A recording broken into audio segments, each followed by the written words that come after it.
Lectura del libro de los Hechos de los Apóstoles.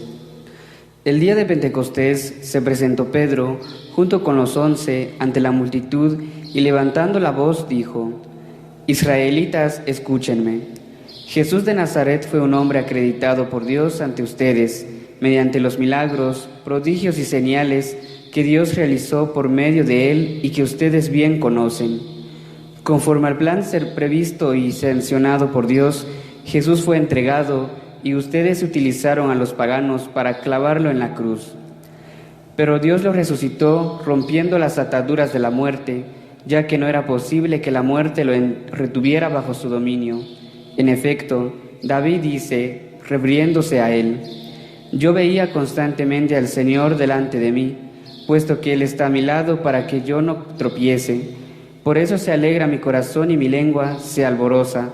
Por eso también mi cuerpo vivirá en la esperanza, porque tú, Señor, no me abandonarás a la muerte, ni dejarás que tu santo sufra la corrupción.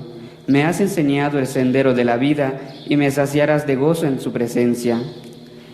Hermanos, que sea permitido hablar con toda claridad. El patriarca David murió y lo enterraron, y su sepulcro se conserva entre nosotros hasta el día de hoy. Pero como era profeta y sabía que Dios lo había prometido conjuramente que un descendiente suyo ocuparía su trono, con visión profética habló de la resurrección de Cristo, el cual no fue abandonado a la muerte ni sufrió la corrupción. Pues bien, a este Jesús Dios lo resucitó, y de ello todos nosotros somos testigos. Llevado a los cielos por el poder de Dios, recibió del Padre el Espíritu Santo prometido a él, y lo ha comunicado como ustedes lo están viendo y oyendo. Palabra de Dios. Enséñanos, Señor, el camino de la vida. Aleluya. Enséñanos, Señor, el camino de la vida. Aleluya. Protégeme, Dios mío, pues tú eres mi refugio. Yo siempre he dicho que tú eres mi Señor. El Señor es la parte que me ha tocado en herencia.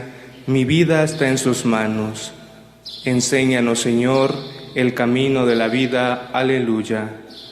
Bendeciré al Señor que me aconseja, hasta de noche me instruye internamente. Tengo siempre presente al Señor, y con Él a mi lado jamás tropezaré. Enséñame, Señor, el camino de la vida. Aleluya.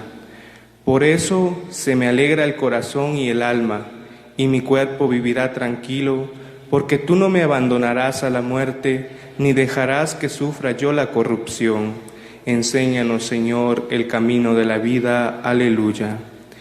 Enséñame el camino de la vida, sáciame de gozo a tu presencia y de alegría perpetua junto a ti. Enséñanos, Señor, el camino de la vida. Aleluya. Lectura de la primera carta del apóstol San Pedro.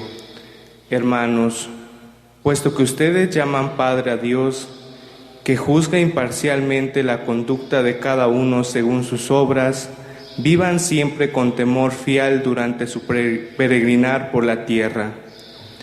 Bien saben ustedes que de su estéril manera de vivir, heredada de sus padres, lo ha rescatado Dios, no con bienes efímeros, con el oro y la plata, sino con la sangre preciosa de Cristo, el Cordero sin defecto ni mancha, al cual Dios había elegido desde antes de la creación del mundo, y por amor a ustedes, lo ha manifestado en estos tiempos que son los últimos. Por Cristo, ustedes creen en Dios, quien lo resucitó de entre los muertos y lo llenó de gloria, a fin de que la fe de ustedes sea también esperanza en Dios. Palabra de Dios.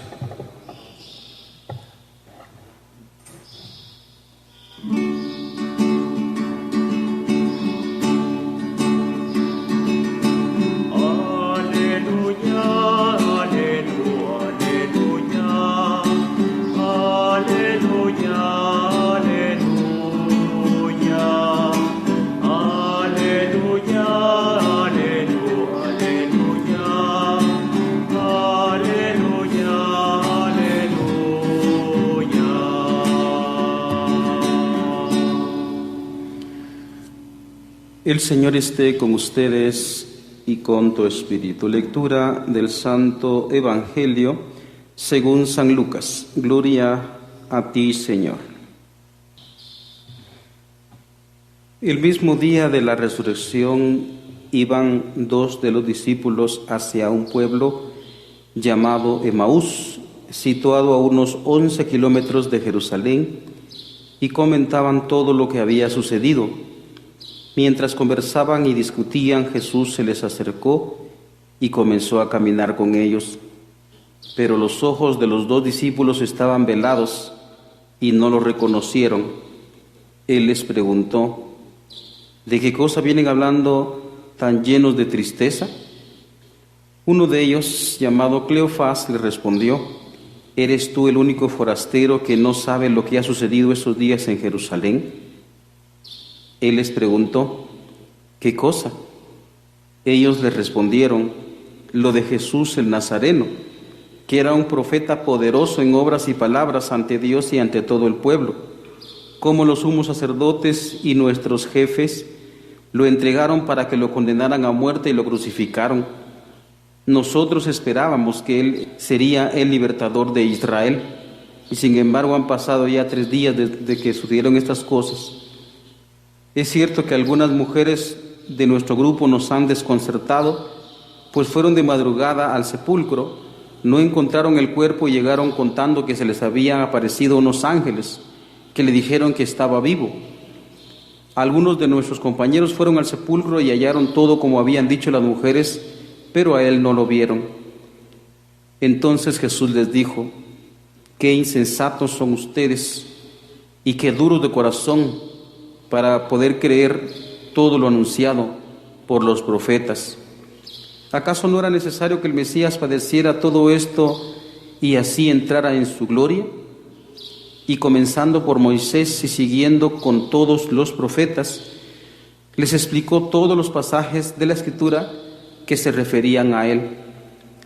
Ya cerca del pueblo a donde se dirigían, él hizo como que iba más lejos, pero ellos le insistieron diciendo: quédate con nosotros porque ya es tarde y pronto va a oscurecer.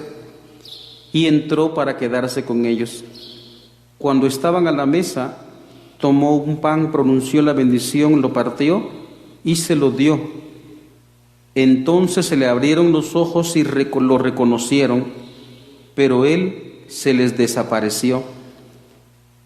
Y ellos se decían el uno al otro: con razón nuestro corazón ardía mientras nos hablaba por el camino y nos explicaba las Escrituras. Se levantaron inmediatamente y regresaron a Jerusalén, donde encontraron reunidos los 11 con sus compañeros, los cuales le dijeron: de verdad ha resucitado el Señor y se le ha aparecido a Simón. Entonces ellos contaron lo que les había pasado por el camino y cómo lo habían reconocido al partir el pan. Palabra del Señor. Gloria a ti, Señor Jesús. Muy bien, queridos hermanos, en casa vamos a dividir la homilía en 2 partes. 1, tratar de explicar las lecturas de hoy, y por otra parte vamos a hacer una aplicación a la realidad nuestra, la que hoy estamos viviendo. Vayamos entonces a la primera parte. Acompáñeme, por favor. Voy a empezar con unas palabras de un obispo, Monseñor Ricardo Tabón Restrepo, que es un obispo de allá de Colombia. Y me parecen las palabras muy, muy hermosas, porque él comenzó su homilía también de esta manera, y como digo, le copio las palabras. Todas las 7 semanas de la Pascua lo que pretenden es que nosotros tengamos una experiencia de la resurrección tal y como la tuvieron los discípulos en aquel entonces. Me parece eso muy, muy importante, porque no se trata, como ya se entiende en la expresión que hemos dicho, que la resurrección no se trata nada más de una doctrina, una enseñanza, algo que tenemos que aprender, sino sobre todo de una realidad que sucedió y que pretende la Iglesia también hacernos partícipes de esa realidad. Y es por eso que hemos encontrado en las lecturas de hoy, especialmente el Evangelio, como nos dice: el mismo día de la resurrección iban 2 discípulos, y empieza a narrar la experiencia que tuvieron. Entonces ellos no están hablando aquí de cosas, ¿verdad?, de que tuvieron que aprender, no, sino sobre todo de la experiencia. Hagan de cuenta ustedes, yo he tenido, como lo he dicho, aunque aquí hago un ejemplo de tal vez de categoría mala, en donde yo he tenido experiencia, por ejemplo, de algunos accidentes bien horrorosos, y entonces eso a mí nadie me lo contó, nadie me lo enseñó, sino que yo vi esas cosas. ¿Por qué lo digo de manera negativa? Porque por una parte tienen razón los discípulos, no logran creer eso porque es una noticia demasiado buena como para ser creído, y a ellos no les cabe en la cabeza. Entonces, y segundo, no solo porque, digamos, porque esta noticia es demasiado buena, sino también por otra razón bastante espeluznante, que deja a los discípulos con el corazón así compungido. Permítame utilizar esa palabra, compungido. Si lo digo de manera coloquial, podría decir que el corazón de los discípulos estaba así todo yuch, como dicen ustedes. Así estaba el corazón de los discípulos. Estaba encogido, acongojado, triste. Y como digo, la primera razón es que la noticia de la resurrección es demasiado buena como para poder creerla. De hecho, la gente hoy todavía no logramos creer en ello. Y segundo, porque el drama de la muerte, de cómo mataron a Cristo, fue demasiado brutal. Disculpen que utilice esa palabra. La muerte de Cristo fue demasiado brutal y ellos quedaron así en shock. Así como les vuelvo a repetir, como la experiencia que yo he tenido. Yo he tenido experiencias de accidentes, lo he visto, y yo mismo he sido accidentado. Y cuando uno tiene una experiencia así demasiado brutal, se queda tan grabado eso en la cabeza que uno se queda así en shock. Yo tengo 3 accidentes grabados en mi memoria, aparte de los que me han sucedido a mí. Y entonces imagínense ver una persona muerta como ya me ha pasado, con accidentes. Uno ve un carro que le choca frontalmente, lo estrella frontalmente a una persona, y la persona queda tirada ahí. Entonces yo tuve la oportunidad de observar a un pobre viejito cuando lo atropellaron, un vehículo lo atropelló, y el viejito pobre salió disparado como una pelota de fútbol que un futbolista patea, y caer de bruces en la carretera. Y yo de tonto voy a ver ese drama y me topo con que ahí quedó el cuerpo tendido en un completo charco de sangre. Y yo no aguanto ver eso, pero por la curiosidad morbosa y malsana que lastimosamente todos tenemos, pues salí a ver, y eso me quedó grabado. Yo no aguantaba ver, ya me desmayaba del impacto. ¿Se imaginan ustedes que yo podría ver ese viejito después vivo? Entonces no lo podía yo creer porque el choque fue demasiado fuerte.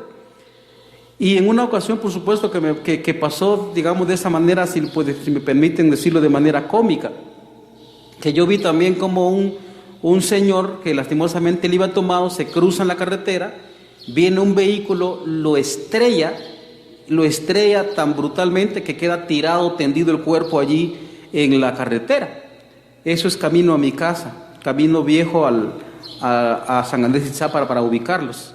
Y resulta que todos los que lo vieron ahí, muchos llamaron a los bomberos llegaron rápido, y como normalmente se hace, se junta gente alrededor de la persona, y que si cuando ya iban a recoger el cuerpo del que había en apariencia muerto, porque quedó ahí tendido completamente del impacto del vehículo, resulta que después se levanta, se abre paso entre la gente y se va, y toda la gente se pone a reír. Eso es muy impactante. Si eso me ha impactado a mí, imagínense el impacto tan brutal que recibieron los discípulos cuando arrestaron a Cristo, lo torturaron y lo mataron. Es un impacto demasiado fuerte, demasiado chocante, demasiado brutal, demasiado impactante, de tal manera que ellos, precisamente por eso es que van ellos acongojados, tristes. Pero aparte de eso, hay una tercera cosa de por qué ellos van acongojados y tristes. Eso lo leímos nosotros el día viernes. El día viernes, por supuesto, aparecía alguien. Escuchen bien, y esto es muy interesante, porque la expresión que tienen los discípulos cuando Cristo se les junta en el camino, le empiezan a preguntar: ¿y ustedes de qué van conversando tan llenos de tristeza? Y entonces le empiezan a contar, ¿no? Nosotros creíamos que Él iba a ser el libertador de Israel, solo que ellos pensaban en el ámbito político. Escuchen cómo dice Gamaliel, escuchen por favor, dice: un fariseo llamado Gamaliel, doctor de la ley y respetado por todo el pueblo, se levantó en el Sanedrín, mandó que hicieran salir por un momento a los apóstoles y dijo a la asamblea: israelitas, piensen bien lo que van a hacer con esos hombres. No hace mucho surgió un tal Teudas que pretendía ser un caudillo y reunió unos 400 hombres. Fue ejecutado, dispersaron a sus secuaces y todo quedó en nada. Más tarde, en la época del censo, se levantó Judas el Galileo y muchos lo siguieron, pero también Judas pereció y se desbandaron todos sus seguidores. Esos dos casos de estos dos hombres, pues lo que pretendían esto era porque el pueblo de Israel se sentían presos, ¿no? Y se levantaban algunos, ¿verdad? De hecho, les cuento que los del partido de Judas, el Iscariote, que son los, ¿cómo se llaman estos hombres? Se me olvidó la secta, pero son un grupo guerrillero, por decirlo de manera actual. Era un grupo guerrillero que pretendían levantarse políticamente contra el Imperio Romano para liberar a su pueblo. Y entonces en ese sentido también se levantan estos dos, ¿no? Aquí está Teudas, dice, y Judas el Galileo. También lo que pretenden ellos es levantar a todo el pueblo de Israel contra el Imperio Romano para rescatar, para liberar al pueblo de Israel contra los romanos. Y entonces lo mismo pretenden, solo que estos dos hombres que están mencionados en los Hechos de los Apóstoles, capítulo número 5, también de esa manera piensan los discípulos que Jesucristo va a liberar. Y con Él sí tenían ellos como la certeza de que Él sí iba a liberar a Israel. Por supuesto, me estoy refiriendo a de criterios políticos, porque había demostrado un poder impresionante. Y es por eso que los discípulos se sienten tan llenos digamos, están decepcionados. Ellos están decepcionados. Escuchen bien, dice uno de ellos, llamado Cleofás, respondió: ¿eres tú el único forastero que no sabe lo que ha sucedido en estos días en Jerusalén? Él le preguntó: ¿qué? Ellos respondieron: lo de Jesús Nazareno, que era un profeta poderoso en obras y palabras. Entonces, cuando ellos vieron, observaron, experimentaron el poder de Cristo, imagínense, sanar enfermos, resucitar muertos y tanta cosa que Él les demostró. Hizo, por ejemplo, multiplicación de los panes. Todo ellos lo tenían en la cabeza, ellos habían experimentado ese poder de Dios, ese poder de Jesús, y entonces ellos tenían la absoluta seguridad: este sí es el que va a restaurar a Israel, y por eso se le juntan. Y entonces, cuando resulta que Él no hace ninguna cosita, casi que ni la más mínima, lo único que hace es responder alguna vez al sacerdote cuando él le conjura: no, te conjuro por el Dios vivo que nos digas si tú eres el Mesías. Es lo único que le hace responder, porque le invocaron a su padre. Tú lo has dicho, y ahora van a ver al Hijo del Hombre venir sobre las nubes del cielo. Citó un texto de Daniel capítulo número 7, y con eso lo matan, pero casi que él no hace absolutamente nada para defenderse, y ellos se quedan así sorprendidos: pero este hombre, ¿pero qué es lo que pretende? Si tiene tanto poder, ¿ahora por qué no se defiende? Recuerdan ustedes que cuando estaba crucificado, precisamente lo que decían los que pasaban por ahí: él que había sanado a muchos, a sí mismo no se puede salvar, decía. Entonces es la razón de por qué entonces están ellos como acongojados, tristes, están decepcionados. Hoy, si hago un comentario actual, tristemente hoy los jóvenes, espero que muchos jóvenes estén viendo, tristemente los jóvenes hoy entregan su corazón a una mujer o a un hombre, y entonces cuando este hombre o esta mujer los traiciona, sienten el corazón como que aquí se terminó la vida, se decepcionan: mejor me mato, mejor me muero. Incluso algunos torpemente amenazan a la muchacha o al muchacho: si no me querés, mejor yo me muero, mejor me mato. si me mato, si yo me voy a morir va a ser tu culpa, con tal de apresarlo con uno. Y los patojos se meten en una desesperación y eso es tan deprimente, ¿no? En una depresión se meten ellos porque pues cierto hombre o cierta mujer no les hizo caso o los traicionó, cosas por el estilo. Hoy es tan tonto eso, ¿no? Entonces, pero lo que voy con ese ejemplo es que así se sienten los discípulos absolutamente decepcionados del mismísimo Cristo. Porque, como ya indiqué, ellos no podían creer, no le entendieron lo que tanto Él les dijo.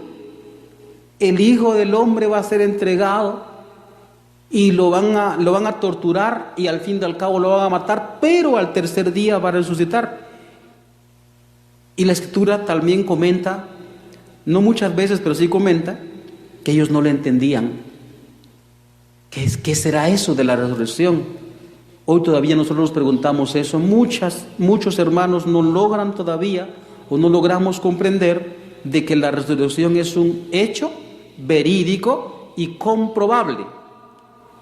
Y entonces, pues eso, hermanos, un segundo aspecto que quisiera subrayar en esta primera parte es decir, estoy en 1.2, que los discípulos, estos que van camino a Emaús, dice muy concretamente el texto de por qué ellos no lo reconocieron, porque su corazón estaban agriados, estaban amargados por observar el dolor y todo lo frustrante que fue el hecho de que hayan matado a Jesús.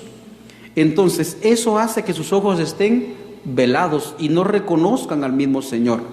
Muy bien, entonces, y ya se dieron cuenta ustedes cómo el mismo Señor entonces les sale al encuentro.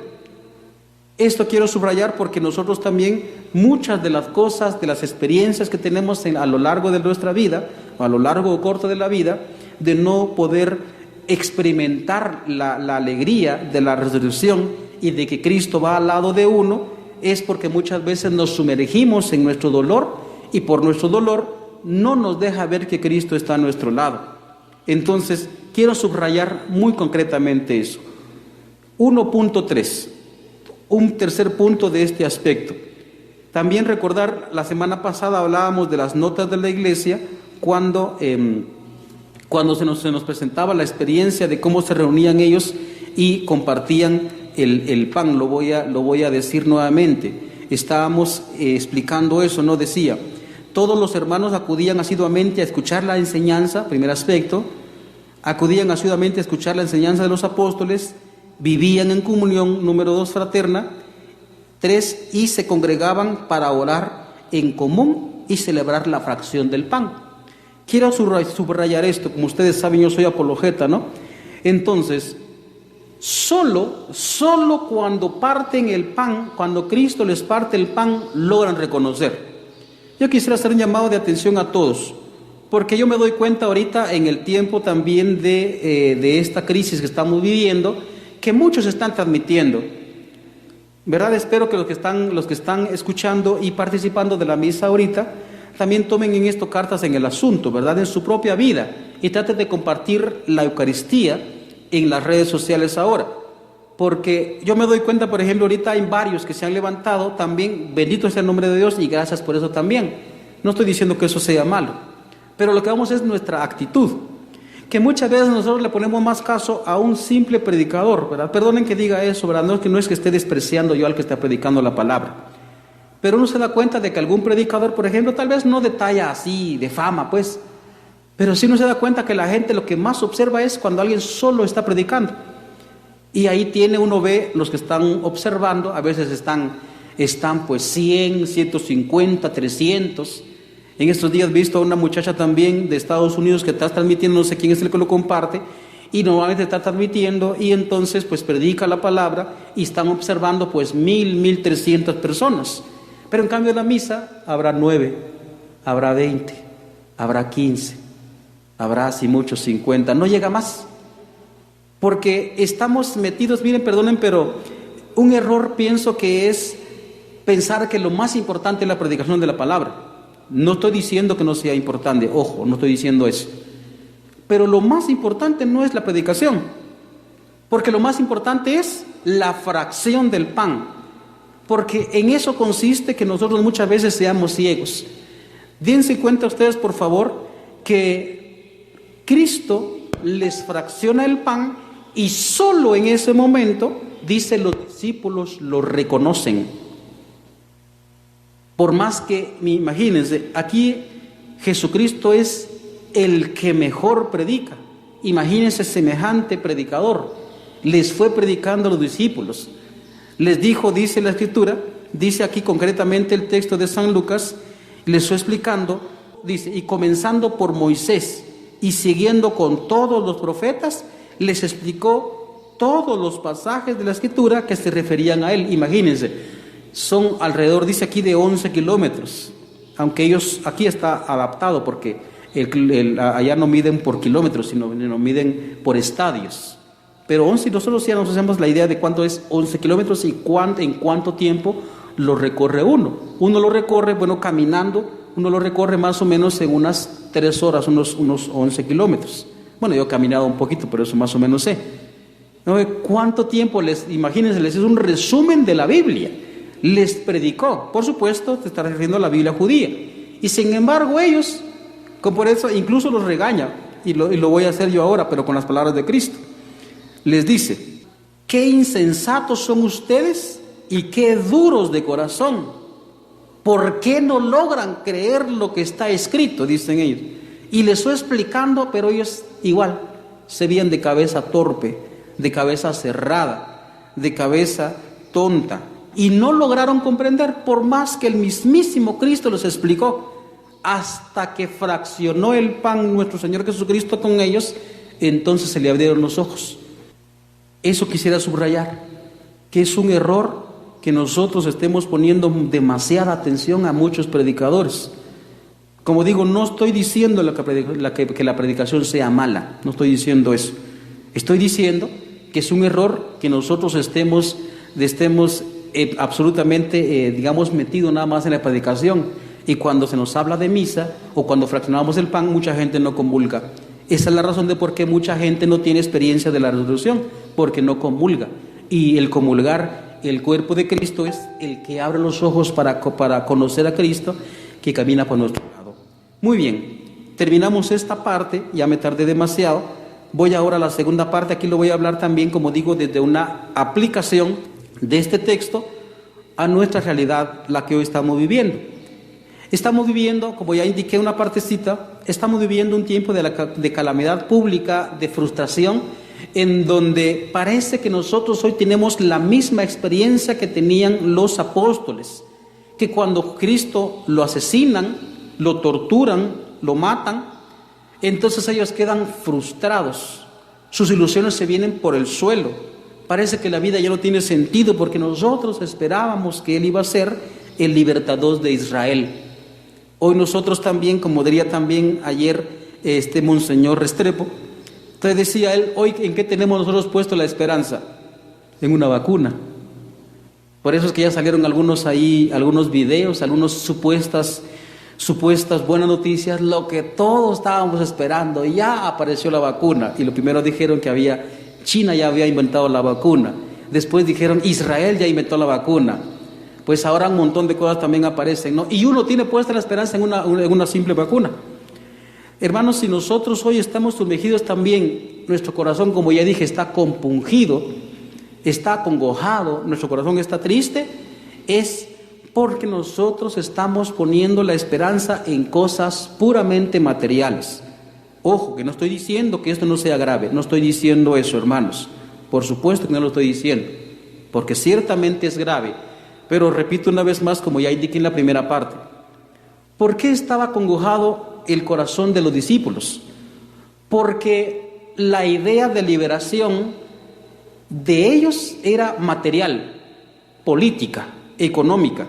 Esa era la ilusión que ellos tenían que Jesucristo iba a hacer. Y cuando Cristo los decepciona porque no los libera del pueblo romano, de hecho uno se da cuenta en la historia que el año 70 después de Cristo, entonces también se destruye el templo y el imperio romano va a caducar 400 años después de Jesucristo. 400 años después, en la época de San Agustín sí ve cómo cae el imperio romano, pero Cristo políticamente no hizo absolutamente nada para liberar a ese pueblo. Y por eso también, como digo, ellos están acongojados. Pero cuando ellos tienen la experiencia de que Jesucristo está resucitado, pues miren, les importa un bledo la cuestión política. Y ellos se ponen a predicar, se ponen ellos a explicar su propia experiencia. Por eso es que ellos tienen un valor absolutamente impresionante, así, sin límites, un valor sin precedentes. ¿Recuerdan ustedes cómo era Pedro y los demás discípulos antes, cuando no había resucitado Jesucristo? Eran un puño de gente miedosa.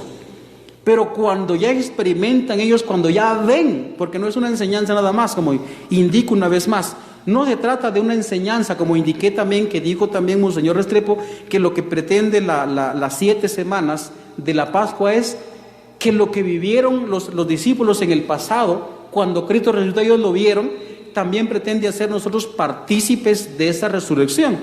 Y entonces resulta que cuando ellos experimentan esa resurrección, pues la liberación política, la liberación económica y la liberación de esa opresión, y les importa un bledo. Ya no están viendo nada más cuestiones políticas, cuestiones económicas o cuestiones pues de dominación nada más del Imperio Romano. Ellos se ponen a predicar con una valentía absolutamente descomunal y ya se enfrentan con las autoridades que mataron a Cristo, no solo las judías, sino que incluso las romanas se enfrentan con una potencia impresionante, porque ellos lo vieron a Cristo resucitado. Entonces no podían ellos ya guardarse eso. Y entonces dice Pedro, pues nosotros no podemos callar lo que hemos visto y lo que hemos oído. Cuando los sacerdotes le dicen, pues, ¿por qué ustedes siguen predicando en nombre de ese Jesús? Les prohibimos que prediquen en nombre de ese Jesús. Y ellos que responden, pues digan ustedes si nosotros tenemos que obedecer a ustedes antes que a Dios. Pues nosotros obedecemos a Dios porque no podemos callar lo que hemos visto y lo que hemos oído. Y lo explica también San Juan en su primera carta. Lo que hemos visto, lo que hemos oído, lo que contemplamos con nuestros ojos, se los anunciamos. Entonces ellos tienen experiencia y agarran un valor descomunal, que ya no es nada más de la cuestión material. Lo material lo dejan por allá, ya no les importa, y por eso incluso se dejan matar. Ya no les importa la vida, nada más la vida corporal. Pero lo que iba con esto es que si nosotros hoy estamos acongojados, tristes, no les voy a decir que a mí no me afecta, no les voy a decir eso, porque eso sería falso. Claro que me afecta, claro que me baja un poquito también mi estado de ánimo, pero no me va a sumergir en una desesperación. ¿Por qué? Porque nosotros esperamos otra vida. Si nosotros experimentamos la resurrección de Jesucristo, pues miren, nosotros no nos sumergiríamos en una desesperación en estos momentos. Pero yo sé que mucha gente hoy ya ha tenido tristes noticias de suicidios en estos momentos. Mucha gente, como ha dicho el padre Selvig, no, ustedes lo conocen, que son patas de chucho, y entonces al estar encerrados ya no aguantaron. He visto alguna escena en algún noticiero de cómo alguna persona se ha lanzado de un edificio en Estados Unidos porque ya no aguantó el encierro. Prefirió morir antes que estar encerrados. Desesperó. Entonces, yo quisiera, hermanos, sacarlos también de esto, que ustedes experimenten la resurrección. Y entonces, con esto no estoy yo animando, por favor, a que ustedes no guarden las restricciones necesarias como se nos ha indicado, para resguardar también la vida biológica, por supuesto, como digo, que es importante. No estoy llamando a una anarquía, sino que estoy llamando, una anarquía me refiero a un desorden, a desobediencia de la autoridad en este momento. No estoy diciendo eso. Lo que estoy diciendo es que nosotros no tenemos que estar en tristezas, envueltos en desesperación por la realidad que nos está envolviendo, si nosotros tenemos experiencia del resucitado. Entonces nosotros vamos a tener alegría, fuerza y esperanza que nos va a sacar de esta realidad, porque el mundo va a cambiar. El mundo va a cambiar, el mundo que conocemos, ya han dicho algunos expertos, ya no será igual. Si un día lo vamos a experimentar igual como lo hemos dejado hace más o menos 2 meses, va a ser después de mucho tiempo. Y eso no tiene que ser mala noticia para nosotros, sino que tiene que ser también para nosotros un tiempo, como ya se ha dicho, de conversión, de esperanza siempre, de creer que vamos a vivir en un mundo mejor, porque es mentira que algunos dicen que eso es castigo divino. No es castigo divino. Dios sabe que un castigo no funciona, porque la gente nada más cuando está así en pánico, nada más se porta bien en ese momento, pero una vez se compuso las cosas se vuelve a portar mal. Entonces eso no funciona. Todo eso no es de ninguna manera es un castigo divino, ¿verdad? Sino que sí nos ayuda, por supuesto, a reflexionar, pero eso no nos garantiza incluso la conversión, si no lo sabemos aprovechar. Pero lo que vamos es de que también el punto que quería tratar en ese sentido es que si nosotros estamos demasiado metidos en nuestro dolor, si nuestra cabeza está saturada con esta información de tantos muertos, de tantos infectados, de que no podemos salir, de que lo que va a pasar con la economía no sale a flote, ¿qué vamos a hacer? Si nosotros nos metemos demasiado en eso, no vamos a ver a Cristo caminando con nosotros. Y esa es la maravillosa noticia, hermanos, de la resurrección, de que Cristo camina con nosotros, pero que nosotros de pronto no tenemos experiencia de Él, de que no lo reconocemos, porque estamos demasiado metidos en nuestro dolor, en nuestra frustración. Pensemos en algo más, pensemos en alguien que está sufriendo más que yo, pensemos en alguien que le está pasando más mal que yo.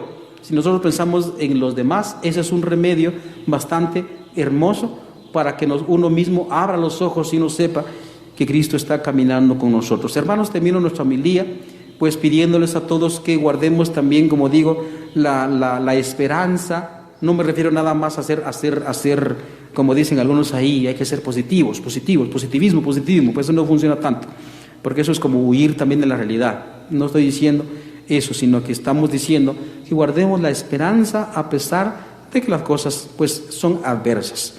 Alabado sea Jesucristo, por siempre sea alabado.